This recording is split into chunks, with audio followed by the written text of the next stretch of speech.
Afternoon, good evening, wherever you are joining us from around the world. Welcome to our webinar today for our upcoming Michigan Ross CXO Leadership Program. My name is Sean Whitehouse. I'm a program director here in Michigan Ross Executive Education.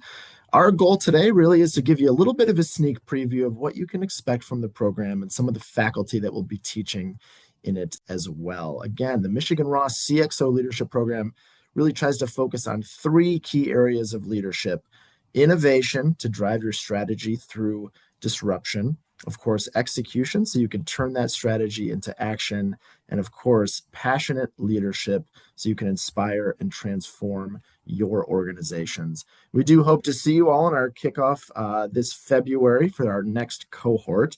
And so today I do have the distinct pleasure of introducing one of the faculty members from the program, Dr. Lindy Greer. She's a professor of management and organizations and the faculty director of the Sanger Leadership Institute. Her research focuses on high performance teams, something she'll be talking about with you today.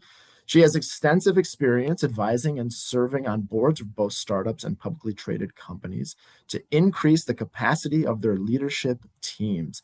She really is an expert at translating that research into practice. Dr. Greer will be teaching in our upcoming CXO leadership program, and today she's going to be touching on a challenge that I think a lot of leaders are faced with today, which is scaling your high performance teams. I'm very excited that she's here with you all today. And so with that, I would love to hand it over to Dr. Lindy Greer. Thanks, Lindy.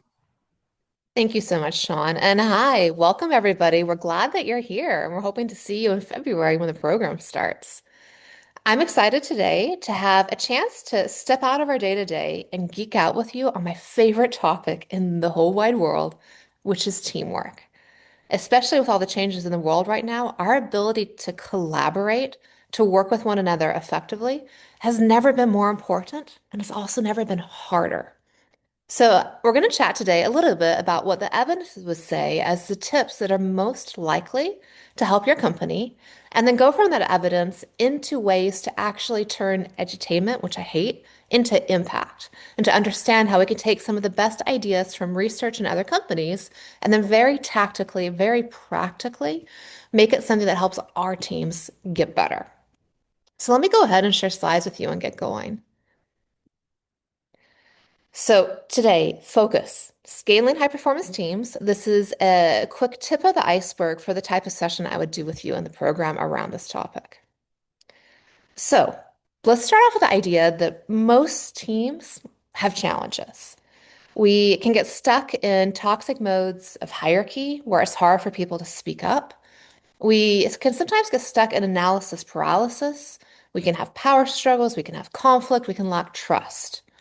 The challenge is, what I've shown in my scholarship over the last 20 years, is that we often don't understand the root cause for most of our team issues. We point to personality, we blame the culture, and we don't often see the underlying currents that are making most bad things in teams happen. So let me present you with a big idea of the day, and then we'll talk about how to fix it. So the big idea I'm going to work with you today on is almost everything that goes wrong in a team. It comes back to this idea that power got stuck. It got stuck in one person or one mode of interacting.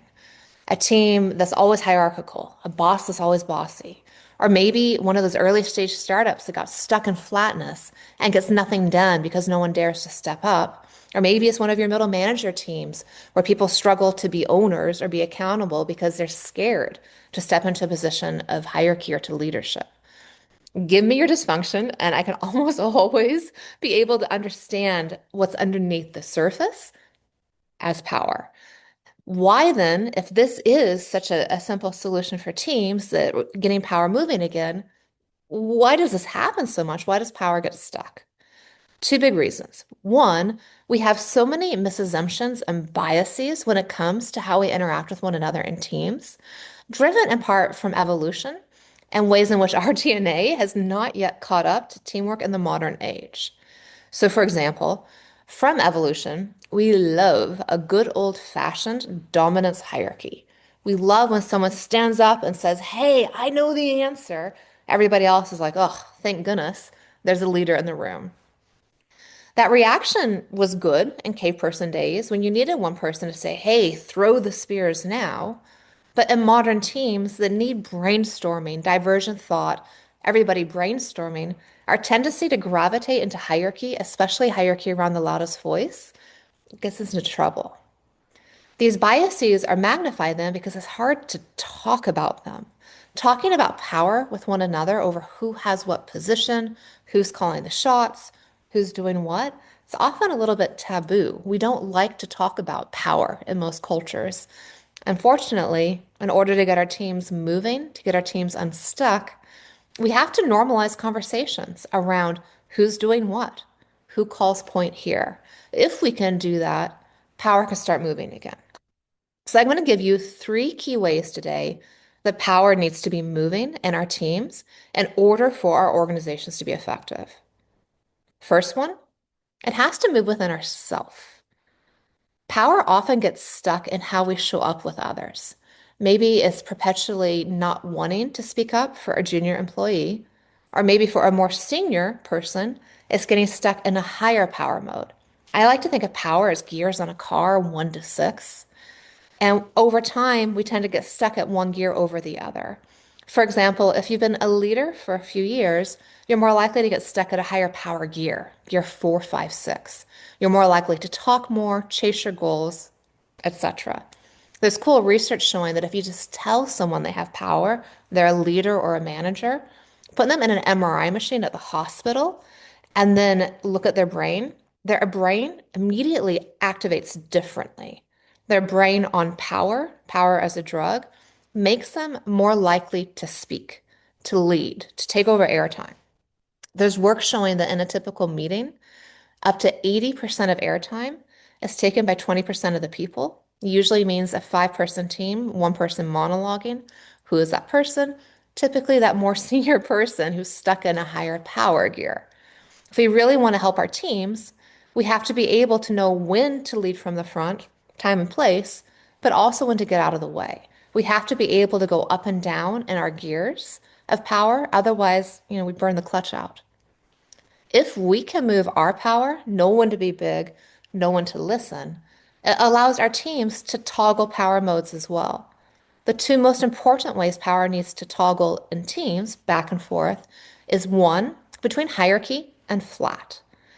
There's times in which we need to follow the leader, be in command and control mode, manage crisis, execute, and there's times where we need to set aside the hierarchy and engage truly as equals, eye to eye. In order for our teams to go from hierarchy, flat, hierarchy, we have to be flexible in the power we show, which is why step one is always going to be the begin point for this. Once we and our teams are shifting in and out of power modes, it becomes a question then of who should be calling point in each situation. And what we know from research and practice is in the best teams, power shifts among different people. If the same person takes every decision in your team or your organization, you're likely not making the highest quality decisions. Things are likely to be slow, less likely to have buy-in. If instead we can think through who is the best suited person with the best information to call shots on this specific decision, power will start to move where different people own different topics, have decision rights. And so then they are the ones that are having to manage the team, hierarchy flat, hierarchy flat. So the visual here of success, a team where power is moving. Leaders who know when to lead from the front, lead from the back. And so doing, they help their teams shift, hierarchy flat. And the next level, who the leader is changes based on the topic at hand. So let me walk you through each of these in more depth, give you some tips and tools, metaphors and ideas to help bring this home and take it into your company. So first off, when we talk about power ourselves, we have to be talking about the hippo. By hippo, highest position person in the org, also do mean hippopotamus, second most deadly animal in the world. When we are the ones leading, playing point, calling the shots, owning the accountability, we have choices in how we show up. Hippos, on a good day, could be innocent and sweet. There's a lot of famous baby hippos in the world right now. Fiona in the Cleveland Zoo or Mudane in Thailand. Hippos really capture our hearts and imaginations. And yet they are the second most deadly animal in the world. When we are the hippo, when we are in power, this is often how we tend to show up. You remember that study I mentioned on your brain on power? It makes us more likely to be big and to talk a lot. And just reading a piece of paper can do that. Neural circuitry forms within 2 years. So if you've been in any type of leadership position for over 2 years, this is you. This is me, right? And so we have to understand how to create more adaptiveness, flexibility in our brain to allow us to know that time and the place to show power versus to go under and to listen and make space for others. This is based on a lot of the research I've done over the years on hierarchy. For the longest time within research, there was a debate. Do teams need hierarchy? Should you have a clear leader? Or should we all be like those early stage startups in a garage with all hands on deck? What do you think? Well, based on what we did, where we put together every data set and science on the topic, we found the answer was basically zero, slightly negative. That hierarchy often had no effect. So then I was like, well, how do our teams get along? Flat's not a great solution. Hierarchy is not a great solution. You probably need a little bit of both. So what does that look like? How does one balance this as a leader in our teams to know when to have hierarchy or flat or how to do it? So I talked to one of my MBA students at the time who was a Navy SEAL. It was like high functioning organization that clearly has scaled high performance teamwork broadly. How did they do this? So he had a great story in thinking about how they engage with hierarchy. He shared that when they're on a mission, clear chain of command. Leader says, get out now, you move. There is no devil's advocacy. It's not the time to speak up. You listen, you fall into the hierarchy, and you do what the leader says. Interestingly, though, and so importantly, when that same team goes back to debrief to have an after action review, they literally take stripes and rank off. They remove the hierarchy at the door to the room, go in, sit around a round table. Everyone has a chance to speak up. The team symbolically, ritualistically shifted from hierarchy out in the field to flat back in the room so everybody could share. Through that sharing of ideas, they're able to unearth mission critical information to make a better plan for next time that they go out the door. For example, it could be the most junior person in that hierarchy, a junior Navy SEAL. They saw a sniper in the distance no one else saw. That is such important information they need to know for them to choose a route the next time they go out on a mission. The only way that voice gets heard, though, is by that team's ability to toggle, to be able to step out of the hierarchy and step into flatness. So they brainstorm, they share, come up with a new plan for the next mission, go back out the door, put on the stripes, and they fall back into hierarchy again. It's a coordinated hippo dance, if you will, where the team can move fluidly in and out of hierarchy. Power is not stuck, it's on the move. So, how do we get there? The best leaders know when to show power from the front, when there's a crisis, when a conflict needs resolved, when we need to give directions, when we need to clarify goals and roles. They're able to step into power with intention, thinking thoughtfully about how to show up in those moments when they are showing power, hitting gear six, being a big hippo out of water. And the same leaders then, on a dime, can see when the situation changes and it's time to get down. Get eye to eye with others on your team to coach, to support, to brainstorm, to create a really safe space for people to be heard.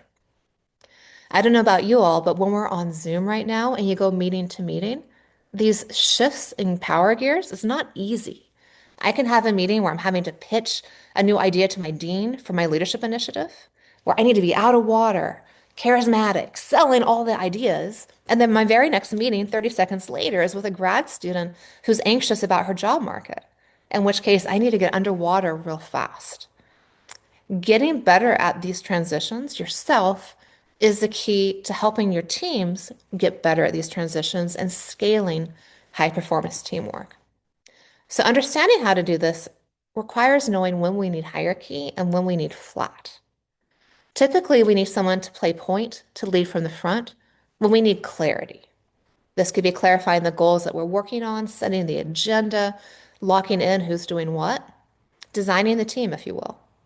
We also need leaders to come out to the front in crisis and a conflict, make a decision.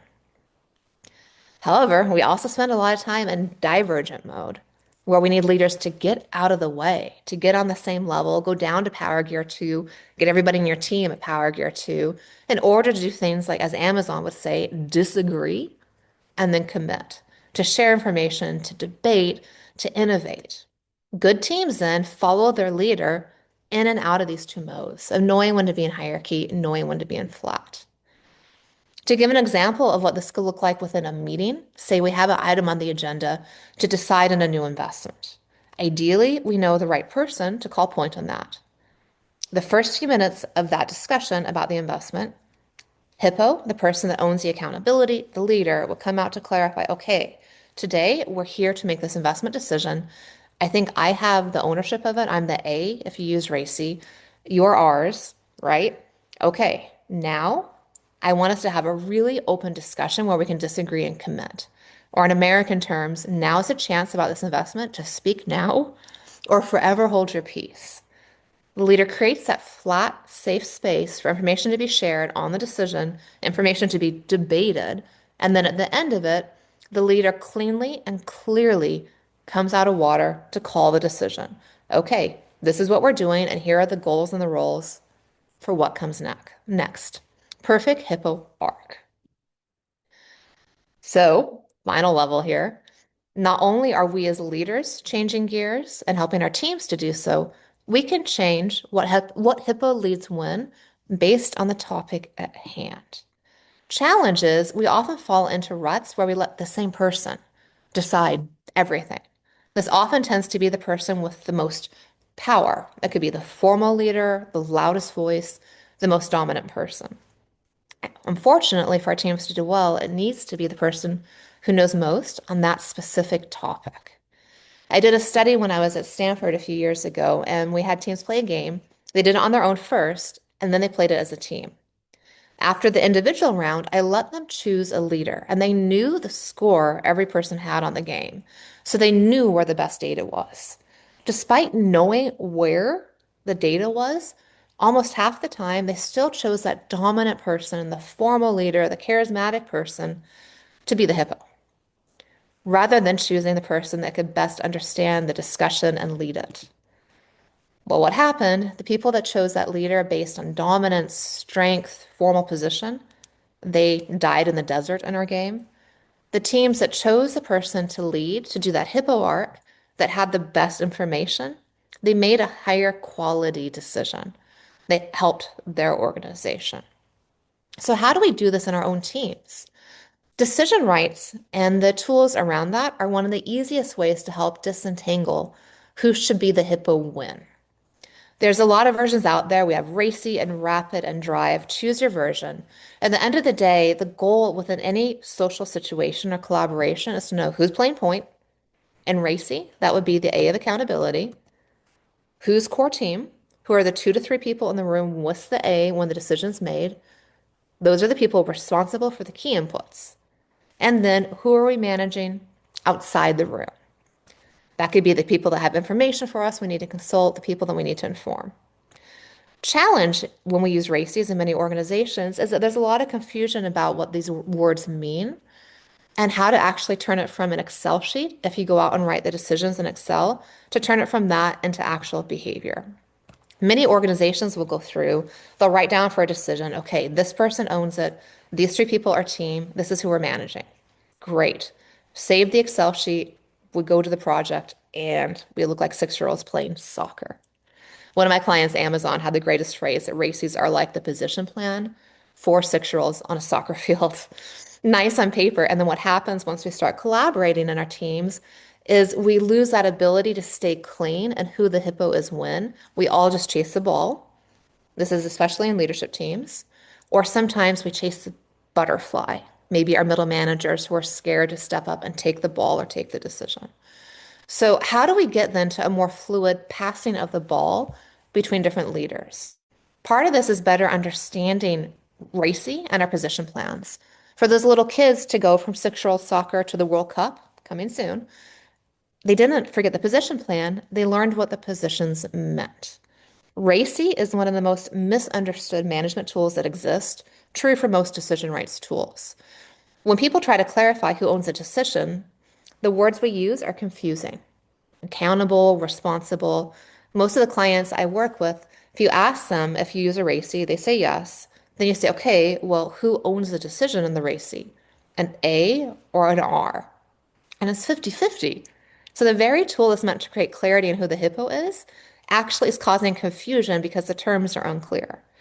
When you're doing it well, you say A is accountable, R's are team players. Confusion becomes then those R's in the leadership car for a decision are often A's at a sub-task level. So Fred is in the leadership car with me. I will make the final decision. But when we're talking about a subtask, that SWAT, he's the one that's the hippo there. I have to be good to get out of the way that whole time because he's the one that's going to call in the meeting. Okay, this is what's happening with the SWAT. He's going to be the one to lead us to brainstorm. And then at the end, he's going to be the one to decide on the SWAT, not me. This is how we start to flex between different hippos, toggle who the leader is. It's how we start to play soccer at the World Cup level. So, tips of how to get there.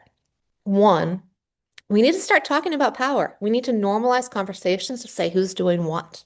Maybe it's talking about decision rights to say who the A is, or maybe minimally it's just making sure in any given situation we know what we're actually solving for and who's the one best tasked to take that job. Additionally, if we do use decision rights tools, we understand how to use them. We understand best practices. Teams should only be 4 or 5 people. If you have 20 people in a room, I call that a clown car. So many people, useless that they're there. The best teams, and a race that can enable this, have 4 to 5 people. They fit in a sedan. One person driving the A, 3 to 4 people in the car with them, the R's. Those C's and I's are not actually in the same meeting. You talk to them in advance. You consult them, you inform them, you let them know through the process. But for the actual deciding, it is a tight team, which means our races have to be designed well.